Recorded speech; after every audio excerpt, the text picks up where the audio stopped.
Good morning everyone. Today we will see the chapter number 5th, organizing. Till now we have seen till chapter number 4 and we have seen the first function, that is planning. Planning, we have seen that it is deciding in advance what to do, how to do and who is going to do it.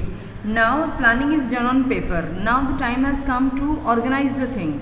Now here we will study in organizing, that what is the actual work to be done so that the things can be implemented later on. So what is organizing here?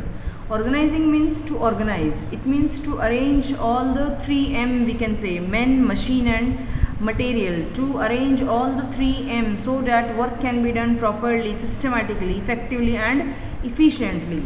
So what is the definition of organizing? It can be defined as identifying and grouping different activities in the organization and bringing together the physical, financial and human resources to establish most productive relation for the achievement of a specific goal of organization. Okay, now let us see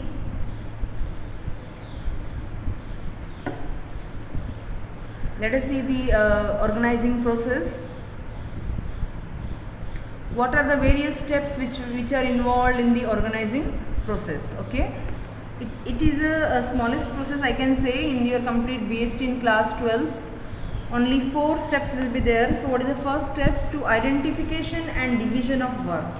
See, what is the first thing is to identify the complete job, identify the complete work, and since complete work cannot be done just by a single person. So what is the funda here actually? The complete big task, the complete work has to be divided into small group, and each such work is known as job. Okay, this was the first step. Then second, departmentalization.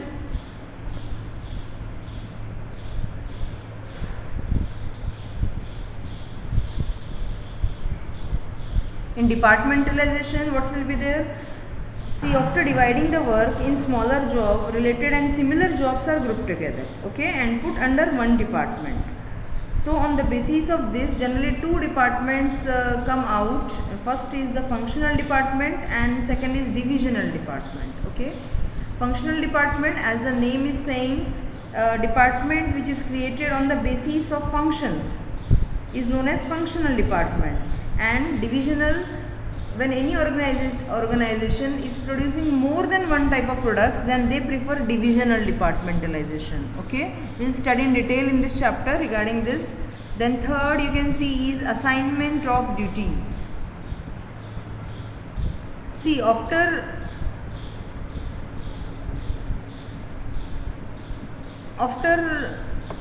dividing the organization into specialized departments, each individual working in different department is assigned a duty according to the skills and qualification. The work is assigned according to the ability of individual, so that specialization will be there. Since they are performing the same task again and again, obviously they will get a specialization. They will become expert in their own sector, in their own field.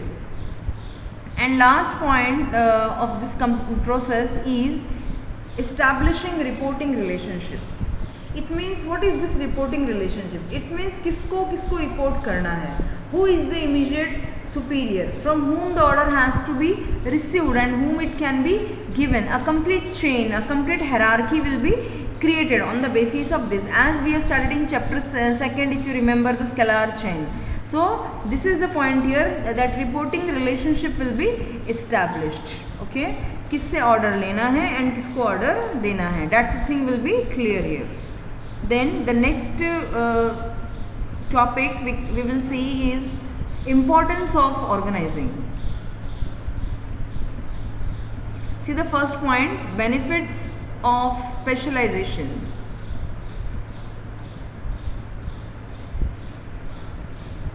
In this point, in organizing generally, every individual is assigned a part of total work and not the whole task.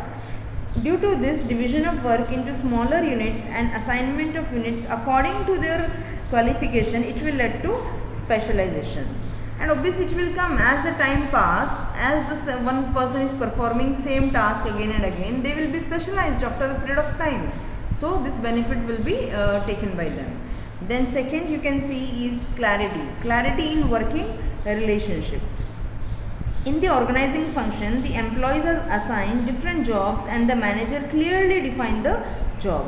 It means it is very clearly written document will be there, all rules and regulations will be clearly written. It means everything is clear, that everything will be clear, there will be no confusion, there will be no chaos. Then next point you can see is effective administration.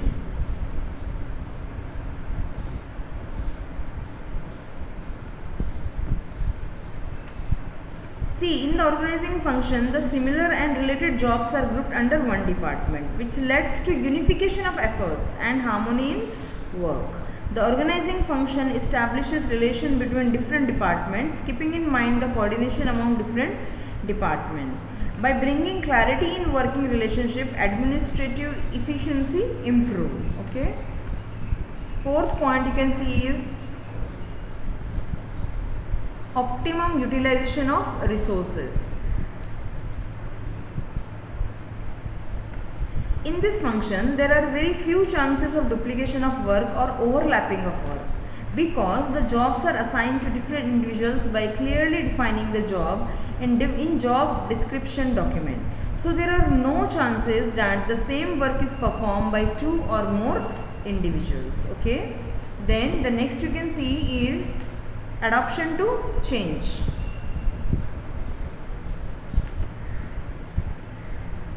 See, whenever the changes takes place in the business environment, then with the help of organizing function, these changes can be adopted systematically, because organizing function creates different department and group related activities under each department. So it will be, any change can be easily done within the organization. Then development of personnel. Delegation of authority is an important part of organizing. Okay.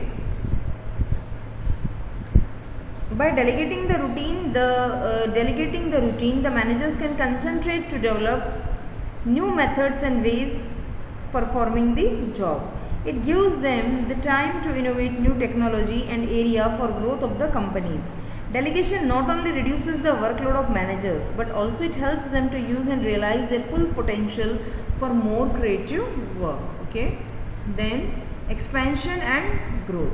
Since we have studied that there will be two types, one is functional and one is division.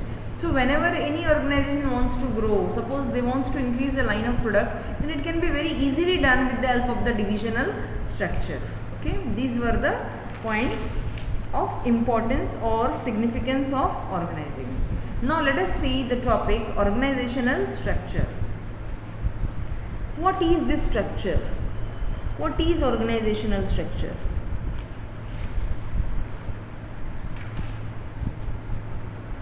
See, it can be defined as a network of job positions, responsibilities and authorities at different levels. Okay, again I am repeating in very simple language. It can be defined as a network of job positions, responsibilities and authority at different levels. What is the relation between span of management and organization structure? Span of management यानी क्या है? Span of management means how many employees can be managed by a particular manager, and this is also their personal talent. Many times it happens that one manager is able to handle a number of workers at the same time. At the same time, it may happen on the other hand that one manager is unable to handle 2 or 3 workers also. So it depends on their own personal talent that what is the span of management of the particular manager.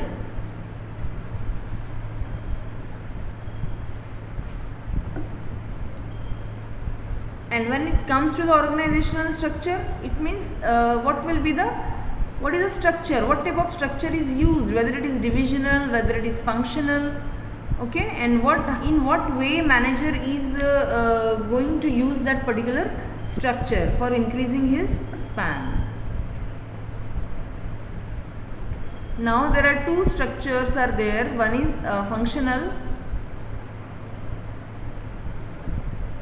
functional structure, when the complete work is divided on the basis of the function. For example, functions we all know on the basis of their Suppose all the groups of purchasing departments are grouped under purchase department. All the activities related to sales are under the sales department. All activities related to finance are under the finance department, like that. You can see this diagram.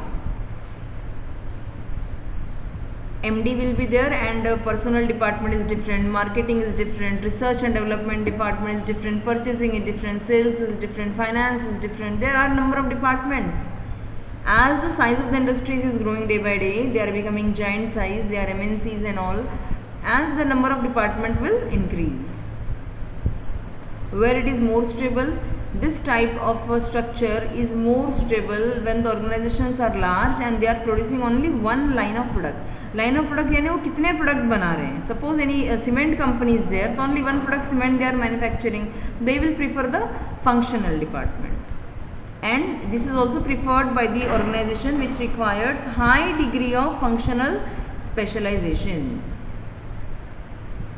Then what are the advantages?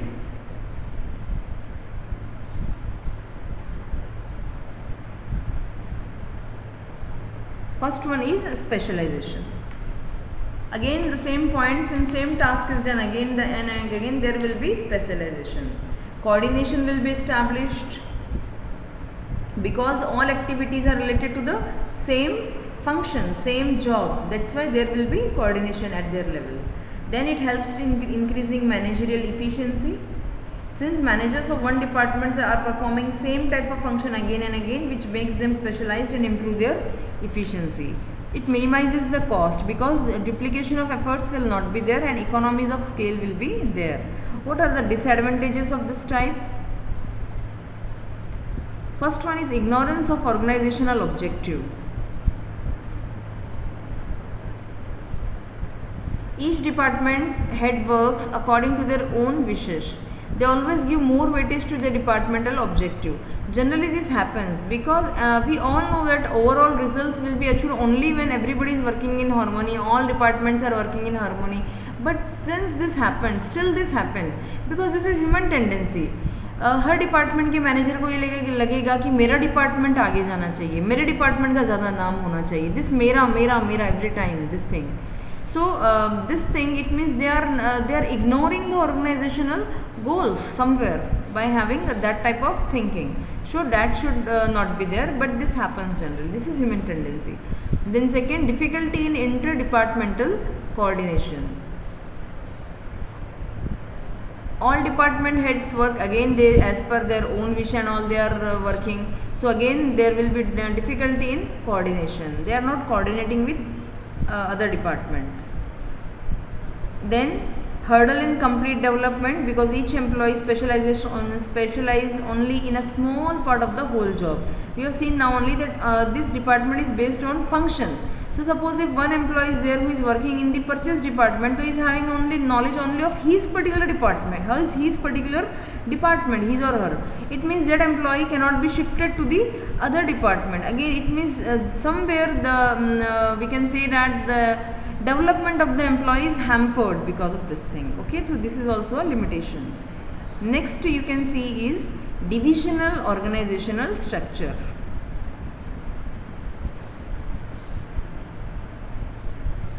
See, when the whole enterprise is divided according to the various line of product. Suppose if we take example of Patanjali, they are dealing, we all know they are dealing in enormous products, endless products they are having.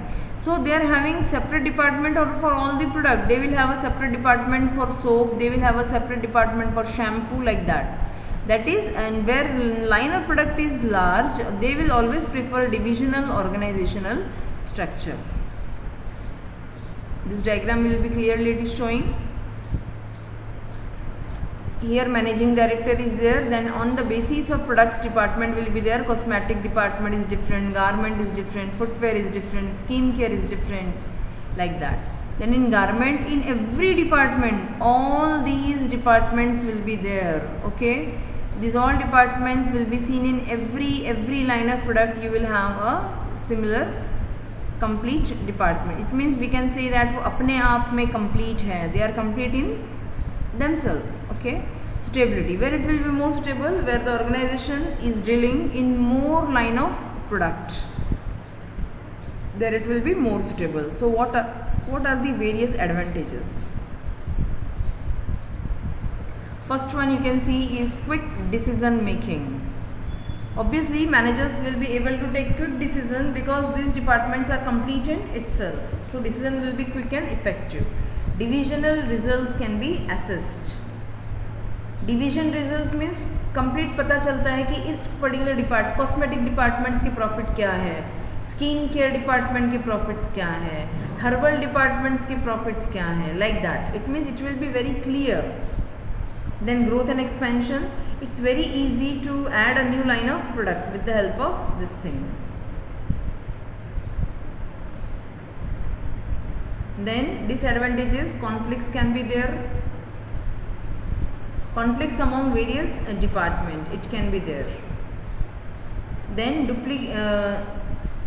duplicity of functions, entire set of function is required for all the divisions. It gives rise to duplicity of efforts among division and increases cost. Selfish attitude, every division will think that their department should get more funds, their department should have more profits, their department should be more appreciated. So this generally creates a selfish attitude. Okay. Then the next you can see is next topic, formal or types of organization. अभी हमने क्या पढ़ा था? Types of organization structure. Now we are seeing the type of organisation, formal organisation. Formal organisation यानी क्या होता है? As a name is specifying formal, as you are studying formal letters in English. So what is formal organisation?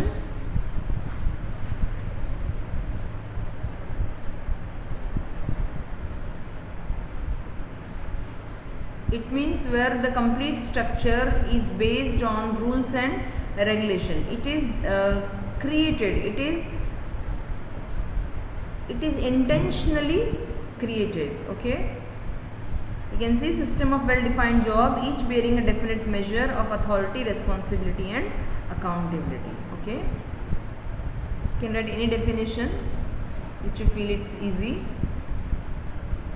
What are the features? Now see what are the features of formal organization. It is created deliberately by the top management. Then it is functioning on the basis of rules and regulations. Then it is impersonal.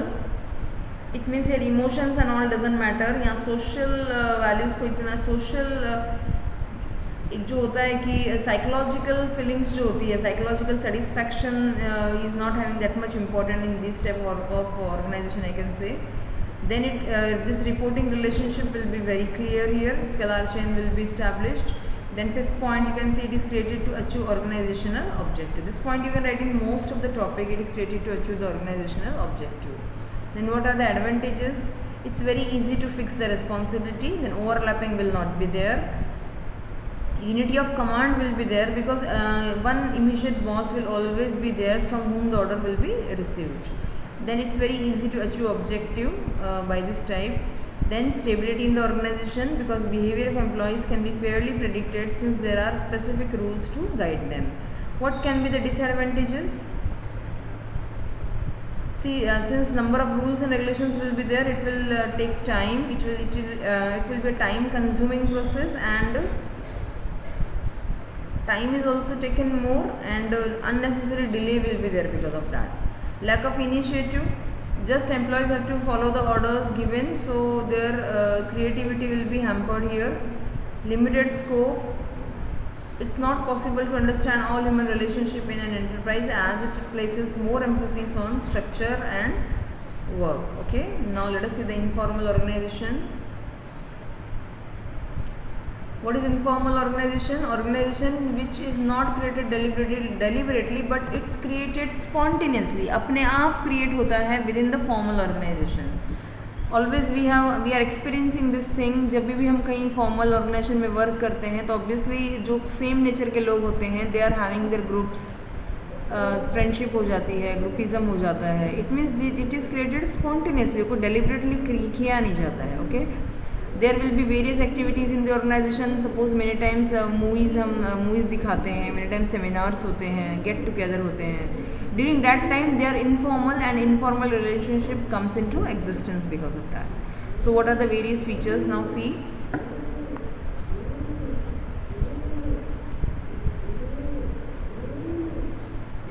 It originates from within the formal organization as a result of personal interaction among employees. कोई rules regulations नहीं होते हैं, कोई return rules नहीं होते हैं, कोई line of communication, कोई स्केलर चेन फॉलो नहीं किया जाता. देन डेलिबरेटली क्रिएट नहीं होता, अपने आप से क्रिएट होता है. Okay, it is a personal means. The feeling of individuals are kept in mind. What are the advantages? Speed. First thing, इसमें टाइम बहुत कम लगता है. कोई भी information it will be spread in a very fast manner.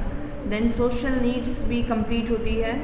Quick solution to the problem. हर solution का फटाफट इसमें सोल्यूशन निकल जाता है हर प्रॉब्लम का. क्या डिसएडवांटेजेस हैं? इसमें रूमर्स बहुत ज़्यादा फैलते हैं, as you know, with addition of lot of spices and all. Then it resists change and lays stress on adopting the old techniques. Then priority to group interest, pressurizes members to conform to group expectations. Okay, then the topic next one is delegation of authority. Is it possible for any manager to complete the whole task by their own? No. So generally delegation is the aspect, is the element which is performed by every manager. Delegation means to transfer the authority, okay, to transfer the responsibility along with some authority also. But it does not mean that if work is delegated तो हम उससे मुक्त हो गए. Never. That responsibility, the accountability lies with the manager only. They cannot say that मैंने तो उसको बोल दिया था, he has not done. No. Completely accountability can never be transferred. Finally, it remains with the transferor only, with the manager only. What are the elements of delegation? These three important elements you can see: authority, responsibility and accountability. Authority क्या होता है? one line आपको definition पता होना चाहिए. The power of taking decision in order to guide the activities of others is known as authority. Responsibility क्या है? Responsibility is an obligation. It's a liability of a subordinate to perform the task given by their superior, the boss, the immediate boss. Then accountability, किसकी जवाबदेही होगी? Accountability यानी जवाबदेही. Who will be held responsible for not completing the task? When a superior assigns some work to a subordinate, he is answerable to his superior for its success or failure. Okay. Next you can say is principle of absoluteness of accountability. Principle of absoluteness. It means what? See, delegation is very important process to carry on the work systematically in the organization. But delegation is not a process of abdication. यानी क्या? Abdication यानी complete transfer possible नहीं है. It's very important. Which means accountability is absolute. It can never be passed or delegated. After creating accountability on subordinates, the superior also remains accountable. Okay, इसे बोलते हैं principle of absoluteness of accountability. Remember the word abdication. It's a process of abdication. Complete transfer is not possible ever. Now let us see the importance of delegation of authority. First one, it reduces a reduction of executives' workload. Obviously, since the work is delegated by the manager, so they are getting time. That time can be utilized for more creative work instead of the daily routine job which are non-core for them. Okay. Second, employee development. Obviously, to whom the work will be delegated, they will develop. It will give them a feeling of satisfaction. Yes, कि हमें manager को लगता है कि we can do that task. That's why it is delegated to us. Then next one, quick and better decisions are possible since the subordinate are granted that much authority, so that they can take their decisions also. So quick decisions can be taken. Then morale भी high हो जाएगा, because somewhere they feel that trust will be there, faith develop हो जाएगा superior में. Coordination will be better since the element of delegation, authority, responsibility, accountability help to define the power, duties and answerability related to various job positions, which result in developing and maintaining effective coordination. Okay. Then next topic is decentralization. Decentralization यानी क्या है? Decentralization means dispersal of authority. It means to disperse the authority, to distribute the authorities at various levels and to create the job positions according to that. That is decentralization. Okay.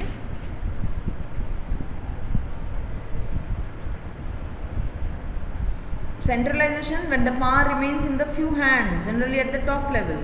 So we cannot say that कि कोई organization only centralization ही follow करता है या कोई only decentralization ही follow करता है. Generally what is happening always a mixture, a combination of centralization and decentralization is followed.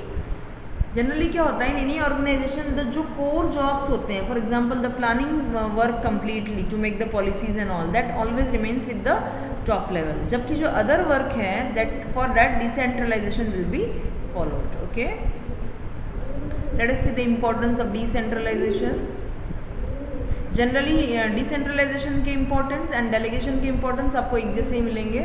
First one you can see the develop initiative amongst the subordinate, because it promote confidence in them, because subordinates are given freedom to take their own decision, then quick and better decisions. Since different job positions are created, powers are given, authority is there, they can take their decisions, so work will be done in a quick way, which will not take that much time. Then relieves the top executive from excess workload. Since the relief is there with the top level, they can work there, they can focus on their planning work in a more systematic way, in a more proper way, and which we can be very fruitful for the organization. Then managerial development. Since authority to the subordinates up to the lower level to take decisions regarding their work, in this the opportunity to take decisions help in development of the organization. Then better control. It makes it possible to evaluate performance at each level, which results in complete control over all the activities. Okay, so here we have done this chapter organizing. Okay, have a nice day. We will see with the next chapter in the next video.